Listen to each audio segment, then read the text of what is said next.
Well, on a different matter now, teachers are up in arms over an announcement of a shorter December holiday for government schools this year.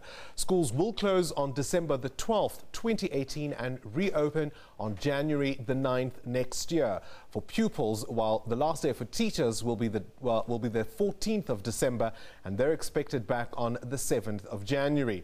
According to the Department of Basic Education, this is going to affect the 2018 summer holiday calendar only. So we're joined now in the studio by a spokesperson for the department, Mhlanga. Good evening to you. Firstly, what's prompted this move? What's it all about? Well, it's all about us making adjustments that will help the education system in managing its activities, particularly the most important activities such as the marking of the National Senior Certificate exam scripts, which usually take place between the 2nd of December and the 15th of December. But we have found in the process that the same teachers that mark are the same ones that we need in school to complete their ordinary duties, such as compiling reports and preparing them for learners for end-of-year results. So there's always been a conflict there. So we had to find a way to harmonize all these activities. And for that to happen, we needed to create time. And that time that we need is a week.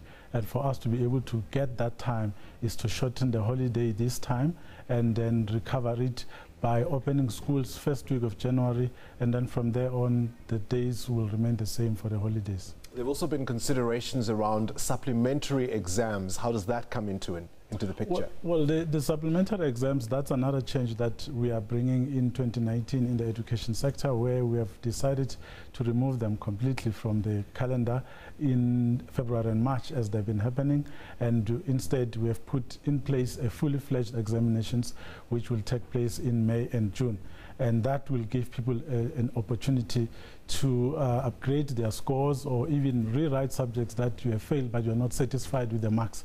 Unlike the supplementary examinations, which limited you to only 2 subjects, here we will now have a situation where you can rewrite the entire set of subjects on offer. You've also spoken about how particularly the supplementary exam issue was quite a financial burden to the department. Yes, it was, because we have been tracking the performance of the supplementary exams and we picked up some problems there. We found that of the number of people who qualified to sit for the supplementary exams, a smaller number of them actually registered. And those that registered, less than half of them came up to sit for the exams, and those that sat for the exams were not passing in satisfactory numbers. And as a result of that, we felt that that loss was unnecessary, and we felt we needed to make a change, and that change has now been put in place. So we are saying to people, if you are in grade 12 this year, do note that in February and March you won't have an opportunity to sit for exams. You'll have to come back and write in May and June. As you might expect, teachers are quite upset about this. Well, it's one of those things that happen. When change happens, it makes people feel uncomfortable. It can be an inconvenience. But if you look at the bigger picture, it will actually benefit everyone, and more importantly, the young people who are waiting to obtain a good pass so that they can go to university or use it for job seeking. I mean, what happens if and how are you going to deal with some of the resistance that we've already heard murmurs of from a number of the unions? Well, we've had discussions with them.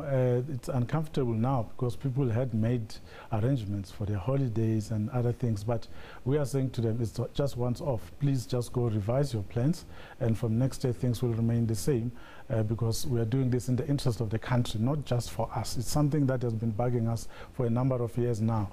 And we've discussed with them, they are important stakeholders. We can't force things that are not going to work. But we don't always agree. So we look at the bigger picture and say, what is it that we really need to do in the interest of the country? And if we see that there is sense in what we need to do, we do it. Would delaying it another year have been unreasonable?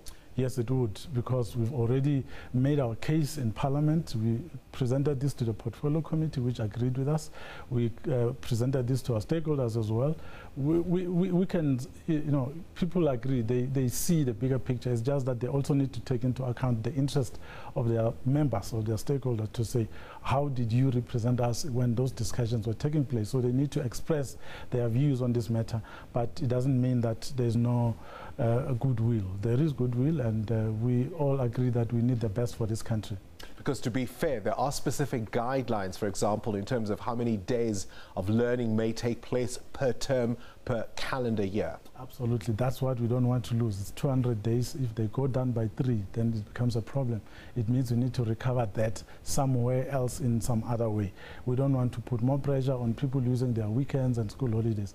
We'd rather keep those days, just make some adjustments somewhere just once, and then keep things as they have been in the past years going forward. Perhaps it's a harsh criticism on some teachers who are obviously doing the best they can, but there is this thought that teaching isn't necessarily always at the center of considerations around learners, particularly when it comes to time spent in the classroom by teachers, and maybe objections to this new plan are an indication of that kind of thinking.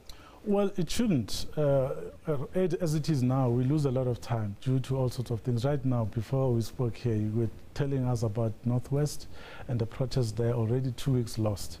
And now the protests are going to other places. We need to find a way to recover that time. How do you do it? So we come under a lot of pressure in the basic education sector. One day, it's a day that it will be very difficult to recover. So we are appealing to people to understand our position, to work with us. And I mean, if we say we want a good quality education in the country, it means that every other suggestion that is constructive, we'll need to consider it, examine its purpose and objective, and try to work with the department. So basically your message is bite the bitter pill now, because any other year this is always something that needed to be done. Absolutely. All right, Elijah Mhlanga there, the basic education spokesperson with us in the studio. So